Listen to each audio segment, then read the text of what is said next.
Hello, in this video I'm gonna show you how to change visibility of the guidelines when you're climbing the walls in Apex Legends Mobile. So in order to do that, we'll need to move to our settings. From here, go for the gameplay, and in the climbing section right here you can see the climbing prompt, and you can simply turn them off. That way you won't see any guidelines on how to climb walls.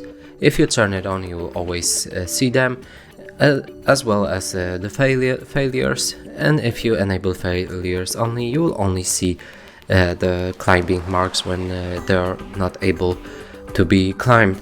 And that's it for this video. Hope you like it. Please consider subscribing to our channel, leave a like and a comment below.